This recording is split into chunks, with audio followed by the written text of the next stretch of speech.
마데카솔이 최근에 굉장히 핫하죠. 주로 피부 재생, 염증 완화, 상처 회복, 주름 개선 이런 데 주 목적으로 쓰이게 됩니다. 마데카솔은 굉장히 종류가 다양합니다. 그래서 사용할 수 있는 게 있고 사용할 수 없는 게 있기 때문에 마데카솔의 종류에 대해서 좀 아셔야 되는데, 마데카솔 을 사용하시는 겁니다. 평소에 사용하시는 수분크림에다가 마데카솔을 약 9대1 정도의 비율로 섞어서 사용을 해보시면 됩니다. 마데카솔이 사실 가성비가 좋은 거 맞는데요, 주의해야 될 사항도 굉장히 많습니다.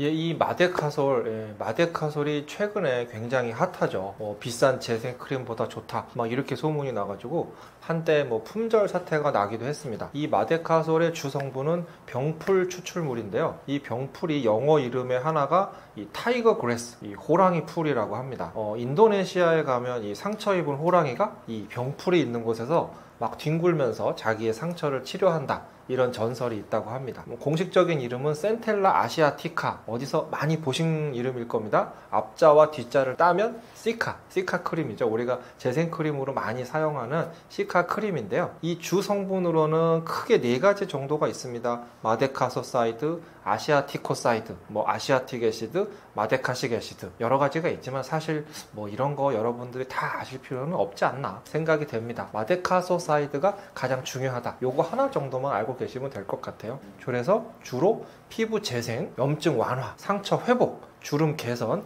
이런 데 주 목적으로 쓰이게 됩니다. 그러니까 이제 어떤 분들이 쓰시면 좋은가, 이걸 말씀을 드려보면 피부 재생을 좀 빨리 내가 하고 싶다, 내 피부가 좀 건조하고 예민하다, 이런 분들, 어떤 시술, 어떤 피부 레이저 시술 이런 걸 좀 내가 자주 받는다, 또 바깥 활동이 많아서 자외선 노출을 많이 한다, 이렇게 뭔가 피부 손상이 좀 일어날 수 있고 재생을 좀 빨리 원하고, 이런 분들한테 사용하시면 도움이 될 수가 있습니다. 마데카솔을 그럼 이제 어떻게 사용하느냐 생각을 해보셔야 되는데, 그 전에 먼저 아셔야 되는 게 마데카솔은 굉장히 종류가 다양합니다. 그래서 사용할 수 있는 게 있고 사용할 수 없는 게 있기 때문에 우선 마데카솔의 종류에 대해서 좀 아셔야 되는데, 순수한 성분으로만 구성이 되어 있는 것이 마데카솔 연고, 마데카솔 겔, 그리고 가루로 되어 있는 마데카솔 분말이고요. 마데카솔 케어는 항생제가 추가가 되어 있고, 복합 마데카솔은 항생제와 스테로이드까지 같이 들어있습니다. 그래서 마데카솔 케어와 복합 마데카솔은 진짜 상처, 우리가 어떤 다쳤거나 외상이 있을 때 사용을 하는 거고요. 말씀드린 마데카솔 연고, 마데카솔 겔, 마데카솔 분말만을 사용하시는 겁니다. 이건 꼭 잊어버리시면 안 됩니다. 그래서 평소에 우리가 사용하는 수분크림이 있으시겠죠. 그 사용하시는 수분크림에다가 마데카솔을 약 9대1 정도의 비율로 섞어서 사용을 해보시면 됩니다. 내 피부가 조금 민감하다, 이런 경우에는 눈에 잘 띄지 않는 곳에 소량으로 테스트를 먼저 해보시는 게 중요합니다. 이것은 사실 마데카솔 뿐만 아니라 화장품 같은 것도 새로 사왔을 때도 테스트를 미리 해보는 거 굉장히 중요하죠. 그리고 이렇게 섞어서 사용하는 것을 냉장고에 보관한다든가 내일 사용하겠다, 이렇게 하시는 분들도 있는데, 사실은 그 사이에 오염이라든가 변질될 우려가 있기 때문에 저는 꼭 사용할 때마다 소량씩 섞어서 사용하시라고 말씀을 드립니다. 그래서 사실 이 부분이 좀 번거롭기 때문에 포기하시는 분들도 제법 있으십니다. 그런데 이 마데카솔을 발랐는데 피부가 따갑고 홍조가 생긴다? 그러면 절대로 사용하시면 안 되고 병원에 가셔서 선생님하고 한번 상담을 하셔야 됩니다. 최근에는 이 마데카솔 분말, 이 가루를 생리식염수에 탑니다. 그래가지고 그걸 시트 마스크에 흡수시켜서 진정팩으로 쓰시는 분들도 계시던데요. 사실 저는 이 부분은 조금 추천드리기가 어려운데, 그 내용은 뒤에 말씀드리도록 하겠습니다.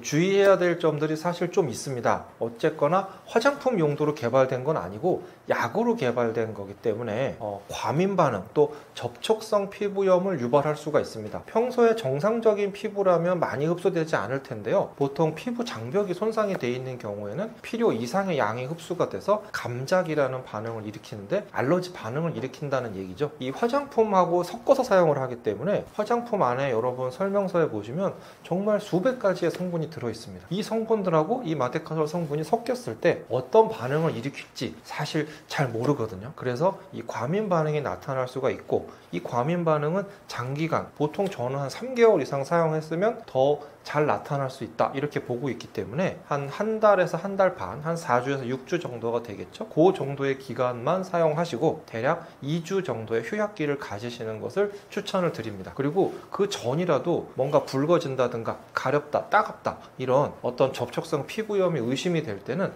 당장 중단을 하셔야 됩니다. 그리고 처음부터 많이 쓰시면 안 되고요. 소량으로 테스트 해보고 사용하시고요. 얼굴 전체에 바르시기보다는 필요한 부분에 스팟으로 사용하는 것이 굉장히 좋겠습니다. 아까 제가 이 분말 제품을 사용하는 거 적극 권장드리지 못하는 이유를 지금 말씀을 드려볼 건데요. 이 분말을 만들기 위해서는 텔크라는 성분이 들어갑니다. 이 텔크라는 성분이 있어야 발림성이 좋아지고요. 이 실키한 사용감을 만들어낼 수가 있습니다. 그리고 그 성분 자체가 상처에 들어있는 원래 진물 흡수를 하기 위해서 만들어진 성분이거든요. 그러니까 오히려 정상 피부에서는 지나치게 건조해진다거나 트러블을 유발할 수가 있습니다. 제가 시술할 때 쓰는 이 소독된 장갑에도 고무기 때문에 서로 붙지 말라고 텔크 성분이 들어있어요. 그래야 이게 서로 고무끼리 붙어있지 않거든요. 그런데 일부 텔크 성분이 들어있는 장갑을 끼면 제 손에도 접촉성 피부염이 생길 수 있습니다. 그러니까 저는 이 텔크 성분이 들어있는 이 마데카솔 분말은 좀 사용하시는 거를 자제하시는 게 어떤가 그렇게 생각을 하고 있습니다. 구매하실 때 잘 구매하셔야 되는데 약국이나 편의점에서 마데카솔 주세요 그러면 대부분 당연히 상처에 쓰실 목적으로 생각을 하기 때문에 아까 말씀드린 마데카솔 케어나 복합 마데카솔 이런 거 주시는 경우 많이 있거든요. 그러니까 반드시 이 마데카솔 성분만 단독으로 들어있는 마데카솔 겔, 연고, 요 분말 제품을 쓰시는 게 굉장히 중요합니다. 이 마데카솔이 사실 가성비가 좋은 거 맞는데요. 주의해야 될 사항도 굉장히 많습니다. 그래서 어떤 내가 일시적으로 좀 피부가 손상이 있다, 상처가 났다, 강한 레이저를 받았는데 좀 빨리 회복을 하고 싶다, 요럴 때는 마데카솔을 쓰셔도 좋겠지만 일상생활, 내가 일상적으로 피부 관리를 하고 싶다 이럴 때는 이 그냥 시카 성분이 들어있는 완제품을 사용하시는 것을 저는 더 추천드리고 있습니다. 제가 오늘 말씀드린 내용은 좀 기억해서 사용하시면 좋겠습니다.